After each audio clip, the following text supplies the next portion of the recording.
1350 करोड़ के घाटे से एचआरटीसी को उभारने का प्रयास, 675 करोड़ को बढ़ाकर 850 करोड़ रखने का रखा गया टारगेट। उप मुख्यमंत्री ने दी जानकारी, अवैध वॉल्वो बसों पर नकेल कसने के लिए कानून।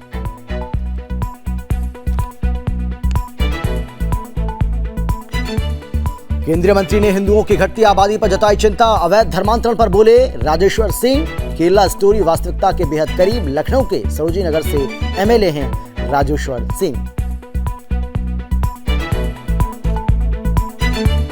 बिजनौर में युवक के साथ मारपीट करने वाले 4 जिहादी गिरफ्तार, व्हाट्सएप ग्रुप बना हिंदू युवकों को करते थे टारगेट। पुलिस ने किया मामला दर्ज, आगे की कार्रवाई जारी। कानपुर में नाबालिग लुटेरा चला रहा था 10 सदस्यों का गिरोह, पुलिस की गिरफ्त में 7 आरोपी भी गिरफ्त में। तमंचा, कारतूस समेत 3 बाइकें बरामद, आगे की कार्रवाई में जुटी पुलिस। और सीतापुर में ओवरटेक करते समय भीषण सड़क हादसा, नेशनल हाईवे पर हुआ हादसा, गाड़ियों में सवार 3 लोगों की मौत, मामले की जांच में जुटी पुलिस।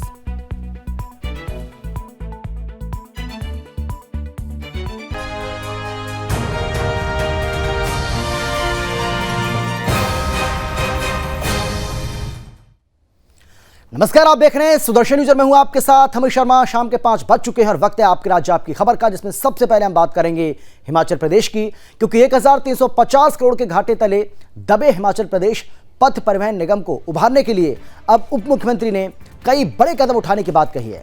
एचआरटीसी को घाटे से उभारने के लिए इस बार टैक्स को 675 करोड़ को बढ़ाकर 850 करोड़ करने का लक्ष्य निर्धारित किया गया है। आपको बता दें कि इसके अलावा अवैध वॉल्वो बसों पर नकेल कसने के लिए कानून लाया जा रहा है, जिससे सरकार को सालाना 10 करोड़ का राजस्व प्राप्त होगा। इसको लेकर शिमला में सड़क सुरक्षा और परिवहन विभाग की समीक्षा बैठक के बाद उप मुख्यमंत्री मुकेश अग्निहोत्री ने क्या कुछ कहा, सुनिए आप।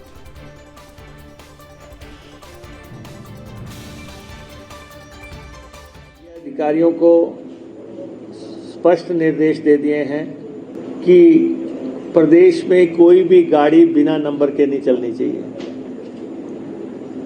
प्रदेश में चाहे वो स्कूटर हो, कार हो, बस हो, चाहे वो जेसीबी हो, चाहे पोकलेन हो, कोई भी हो, कोई भी गाड़ी बिना नंबर के जो है प्रदेश में नहीं चलनी चाहिए। और ये हमारे विभागीय अधिकारियों का काम है कि वो ये सुनिश्चित करें कि जो भी गाड़ी सड़क पे है उस पे बाकायदा प्रॉपर नंबर हो।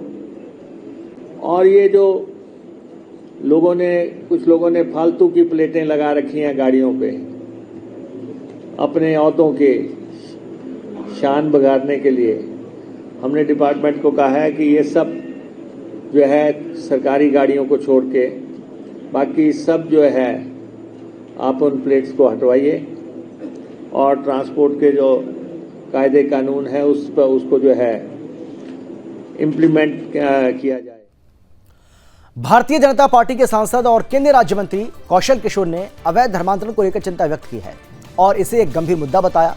साथ ही उन्होंने केरला स्टोरी को वास्तविक बताया है और कहा कि समाज को वास्तविकता स्वीकार करनी चाहिए। वहीं सरोजिनी नगर विधानसभा से विधायक डॉक्टर राजेश्वर सिंह ने भी बढ़ते जनसंख्या असंतुलन पर गंभीर चिंता व्यक्त की है, जबकि राजधानी लखनऊ से नवनिर्वाचित महापौर सुषमा खरकवाल ने भी नगर निगम में सफाई कर्मियों के रूप में काम कर रहे बांग्लादेशी रोहिंग्या घुसपैठी मुसलमानों पर कार्रवाई के संकेत दिए हैं।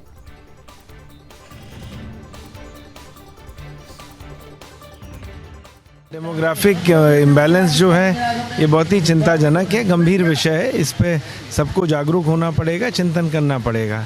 चाहे केरला हो जहाँ पे 68% 68.5% हिंदुओं की आबादी थी, आज घट के 54.5% के करीब हो चुकी है। चाहे उत्तर प्रदेश हो जहाँ पे सेंसस में आप देखिए 1951 के सेंसस में लगभग 85% थी, या 79% है, 5% की कमी यहाँ पे हुई है। कश्मीर हो, कश्मीर में 5.25% होती थी हिंदुओं की आबादी, 1901 में घट के अब 2% से कम हो गई है। बंगाल हो, बंगाल में 1951 में 17% आबादी थी मुस्लिम्स की, जो इस टाइम बढ़ के 27% है। चिंताजनक है, थोड़ा सा देखना पड़ेगा हमको कि क्या उपाय किए जाएं, क्या देखा जाए। इलीगल कन्वर्जन्स जो हैं वो रोके जाएं। इलीगल कन्वर्जन्स के लिए उमन चांडी केरला स्टोरी जब मूवी योगी आदित्यनाथ जी ने हम लोग को दिखाई, बहुत जागृति आई, लोगों में चेतना हुई, उसके लिए उनका आभार व्यक्त करता हूँ। जानकारी हुई कैसे इलीगल कन्वर्जन हो रहा है, ये ठीक नहीं है। इलीगल कन्वर्जन्स के लिए हर स्टेट में कानून बनने चाहिए और कठोर कार्रवाई होनी चाहिए। CANRC बहुत आवश्यक था। जो हमारे विस्थापित हैं, बाहर के देशों से आए हैं हिंदू, उनको यहाँ की नागरिकता मिलनी चाहिए। देखिए, बिल्कुल सच है। मैं तो उन घटनाओं के बारे में जानता हूँ कि अहमदाबाद से, हैदराबाद से कई तमाम शेख आते हैं वहाँ से, विदेश से आके शादी कर लेते हैं लालच दे करके, और लड़कियों को 6 महीने में 4 महीने में छोड़ करके गायब हो जाते, चले जाते हैं। तमाम काजी ऐसे रहे हैं जो उस पर तलाकनामा पे भी साथ में दस्तखत कराए जाते हैं गरीब लड़कियों के साथ। ऐसे केसेस मेरे पास आए, शाइस्ता अंबर जी के पास आए, जिनकी लड़ाई हम लोगों ने लड़ने का काम किया है। सच्चाई तो ये है, बहुत सी आने वाले समय पे खुलेगी। केरला स्टोरी सच स्टोरी है, वो जीवंत स्टोरी है। जो लोग विरोध कर रहे हैं वो गलत कर रहे हैं। संघर्ष मैंने पार्टी में किया है, वही संघर्ष मुझे नगर निगम में भी करना है। सारे काम संघर्ष से होते हैं। मैं इसको देखूंगी और ये बहुत बड़ी समस्या है। इस समस्या का समाधान आप सब हम लोग मिलकर के करेंगे। और अब बात करेंगे अयोध्या की। अयोध्या के तारुण थाना क्षेत्र के गांव से 20 मई को ट्रैक्टर चलाने की बात कहकर निकले एक युवक का सड़ा गला शव बुधवार को गन्ने के खेत में मिला, जहां उसका सिर शरीर से अलग था और अर्ध कंकाल में बदल गया था। सूचना पाकर पहुंची पुलिस और फॉरेंसिक टीम ने घटनास्थल की जांच की और साक्ष्य एकत्रित किए। पुलिस ने मृतक की जेब से 2 मोबाइल फोन और अन्य सामान भी बरामद किया है। सोशल मीडिया के माध्यम से मृतक की पहचान महेश निषाद निवासी पेडरा के रूप में हुई है। मृतक के पिता ने बताया है कि 20 मई को रात 9 बजे महेश ट्रैक्टर चलाने की बात कहकर घर से निकला था। उन्होंने अपने पुत्र की हत्या करने की आशंका जताई है। थाना प्रभारी हैदरगंज मोहम्मद अरशद ने बताया है कि प्रथम दृष्टया मामला हत्या का लग रहा है। शव को पोस्टमार्टम के लिए भेज दिया गया है और परिजनों को सूचना मिलने पर केस दर्ज किया जाएगा। और अब बात करेंगे बिजनौर की। बिजनौर में हिंदुओं पर जिहादियों के ऊपर हिंदुओं को परेशान करने का आरोप लगा है और जिहादियों ने एक नया फॉर्मूला तैयार किया है। कभी लव जिहाद के नाम पर तो कभी लैंड जिहाद के नाम से, तो वहीं अब व्हाट्सएप ग्रुप बनाकर पढ़ने वाले हिंदू युवकों को निशाना बनाया जा रहा है। एक ऐसा ही मामला बिजनौर के थाना शेरकोट क्षेत्र में देखने को मिला है, जहां पर ट्यूशन पढ़कर जा रहे युवक को हाथ में कलावा देखकर उसके साथ मारपीट की गई। वीडियो बनाकर वायरल कर दिया। पुलिस ने वायरल वीडियो पर संज्ञान लेकर कार्रवाई करते हुए 4 जिहादियों को गिरफ्तार किया है। गौरतलब है कि अफजलगढ़ निवासी एक हिंदू युवक धामपुर में कोचिंग करता है, जहां उस पर उसके ही गांव की रहने वाली 2 मुस्लिम बहनें भी कोचिंग करती हैं। जब वो कोचिंग करके घर आ रहा था तो मुस्लिम बच्चियों को उनके भाई ने घर छोड़ने को कहा। रास्ते में घात लगाए 5 मुस्लिम लड़के अल्तमस, फरदीन, अनस, अमीन और फरमान नामक लड़कों ने हिंदू लड़के को रोक लिया और उसके साथ मारपीट करने लगे। दोनों मुस्लिम लड़कियां बार बार यही कहती रहीं कि ये मेरे गांव का मुंह बोला भाई है। फिर भी लड़के उस हिंदू लड़के को मारते रहे और वीडियो बना ली, जिसको वायरल भी कर दिया।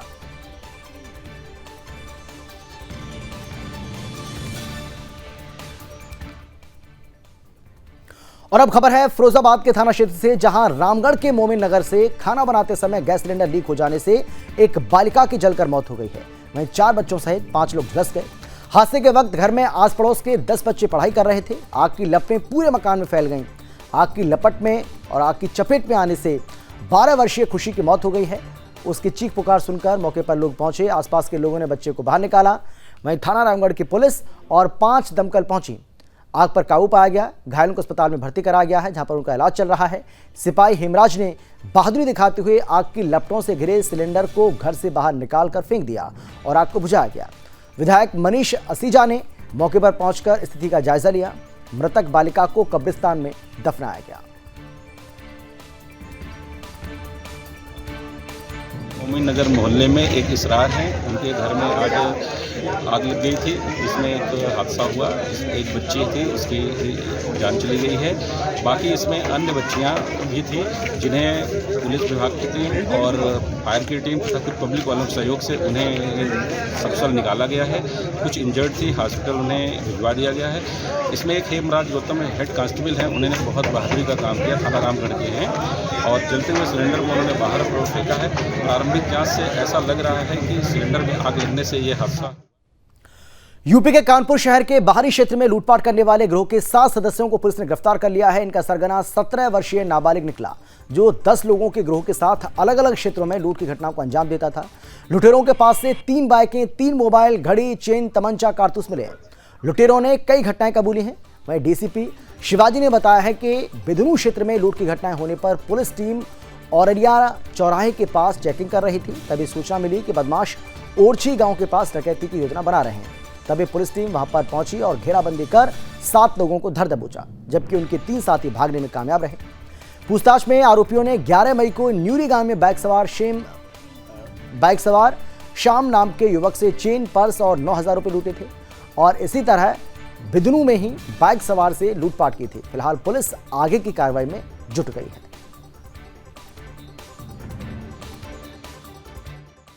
थाने में सूचना थाना प्रभारी को प्राप्त हुई कि कुछ लोग डकैती की योजना बना रहे हैं। इस सूचना पर न्योरी रोड पर ये लोग अपने फोर्स के साथ पहुंचे तो उधर 7 लोग इनको डकैती की योजना बनाते हुए मिले, जिनको पकड़ा गया पुलिस बल द्वारा। और उनसे जब पूछताछ की गई तो उन्होंने 2 लूट स्वीकार की। एक लूट अभी 12 मई को हुई थी हमारे इसी बिदनू थाना क्षेत्र में, और जिसमें मोटरसाइकिल और मोबाइल वगैरह लूट लिए थे, चैन। एक महाराजपुर में भी हुई थी जिसमें मोटरसाइकिल लूटी गई थी और एक मोबाइल लूटा गया था। यूपी के सीतापुर में ओवरटेक करते समय नेशनल हाईवे पर भीषण सड़क हादसा हो गया। इस हादसे में 3 लोगों की मौत हो गई है। आपको बता दें कि थाना क्षेत्र कमलापुर में भीषण हादसे में राष्ट्रीय राजमार्ग NH-24 खून से लथपथ हो गया। वहीं सूचना पर पहुंची पुलिस ने घायलों को इलाज के लिए अस्पताल में भर्ती कराया और साथ ही दुर्घटना में ध्वस्त हुई गाड़ियों को राष्ट्रीय राजमार्ग से हटवाया गया। दुर्घटना में घायल हुए 3 लोगों की इलाज के समय ही मौत हो गई। इस घटना को लेकर क्षेत्राधिकारी सिधौली यादवेंद्र यादव ने घटना के संबंध में पूरी जानकारी दी।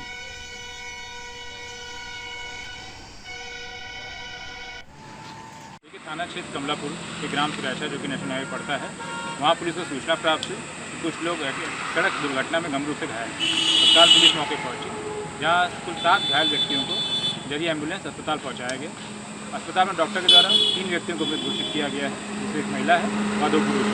घटना जो है ये 7 लोग ओमनी वैन से लखनऊ से जनपद खीरी की तरफ जा रहे थे, जहाँ ये घटना इनके साथ हुई।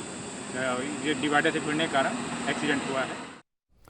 ऊपरी असम के डिब्रूगढ़ में अत्याधुनिक निःशुल्क एम्बुलेंस सेवा शुरू हो गई है। आपको बता दें कि भामाशाह थानेश्वर बोरा की पुण्यतिथि पर एक निःशुल्क अत्याधुनिक एम्बुलेंस का उद्घाटन किया गया। आपको ये भी बता दें कि एम्बुलेंस में पूरी तरह से वेंटिलेशन की सुविधा, ऑक्सीजन की सुविधा, ब्लड प्रेशर मॉनिटर के साथ साथ ICU की सभी सुविधाएं मौजूद हैं।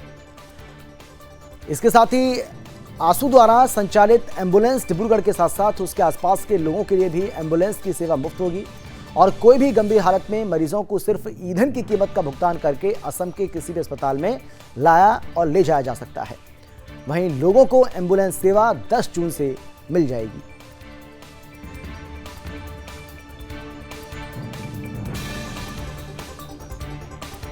और अब बात करेंगे मध्य प्रदेश के धार जिले की, जहां बेमौसम बारिश के चलते किसानों के हाल बेहाल रहे। तो वहीं अब दूसरी ओर किसानों की फसलों का सही दाम नहीं मिलने के कारण कई परेशानियों का सामना करना पड़ रहा है। उन्हें अपनी ही उपज पर ट्रैक्टर चलाकर नष्ट करना पड़ रहा है। दरअसल धार जिले के दसई में किसान की प्याज की फसल बारिश में खराब हो गई। तो वहीं अब उपज का सही दाम नहीं मिलने के चलते 2 बीघा के प्याज पर ट्रैक्टर चालक उसे नष्ट कर रहे हैं, जिसका वीडियो सोशल मीडिया पर जमकर वायरल भी हो रहा है। पीड़ित किसान का कहना है कि उनकी फसलों का सही मूल्य सरकार उन्हें दिलाए ताकि किसी तरह के नुकसान से बचा जा सके।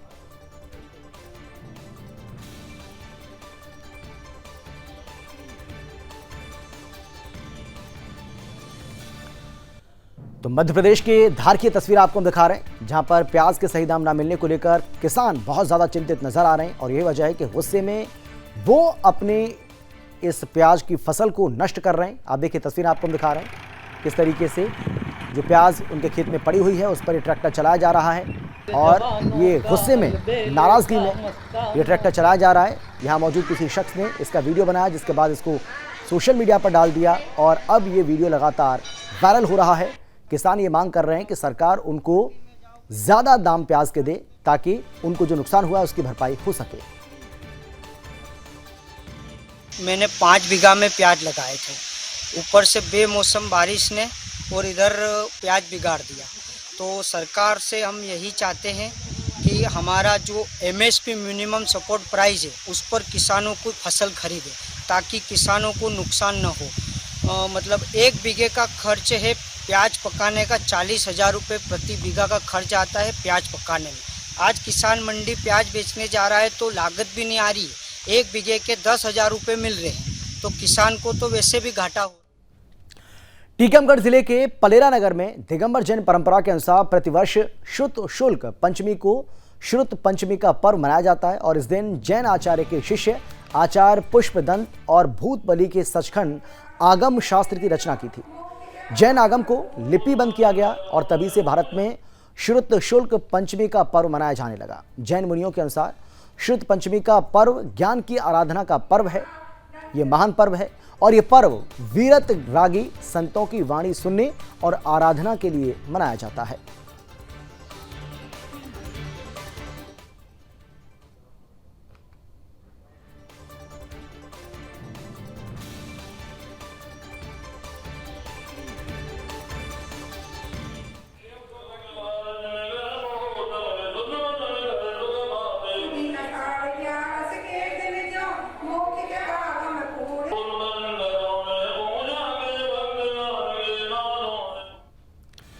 मध्य प्रदेश के टीकमगढ़ जिले के पलेरा नगर में केंद्रीय मंत्री और क्षेत्रीय सांसद वीरेंद्र कुमार खटीक की उपस्थिति में महाजन संपर्क अभियान मंडल कार्य समिति को लेकर बैठक आयोजित की गई। इस दौरान आगामी चुनाव को लेकर आपको बता दें कि भाजपा कार्यकर्ताओं से चर्चा भी की गई। इस मौके पर कई कार्यकर्ता और पदाधिकारी मौजूद रहे।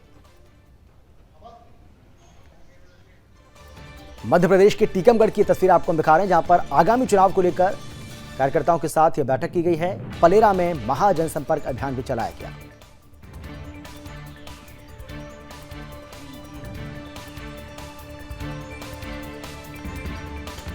तो मध्य प्रदेश में इस साल के अंत में विधानसभा का चुनाव होना है और यही वजह है कि इस चुनाव को देखते हुए बीजेपी की तैयारियां जबरदस्त तरीके से चल रही हैं। बीजेपी तैयारियों में जुट चुकी है और लगातार ये कोशिश की जा रही है कि मिशन रिपीट में जुटे हुए हैं तमाम बीजेपी के कार्यकर्ता और उसी कोशिश में इस बैठक को भी माना जा रहा है। एक बड़ा अभियान चलाया जा रहा है जहां पर आपको बता दें कि केंद्रीय मंत्री भी पहुंचे हैं और बीजेपी के जो तमाम कार्यकर्ता हैं उनकी उन्होंने बैठक ली है और उन्हें इस बारे में जानकारी दी है कि किस तरीके से वो इस चुनाव की तैयारी कर सकते हैं और इस आगामी चुनाव में बीजेपी को एक बार फिर से सरकार बनाने में अपनी मदद कर सकते हैं।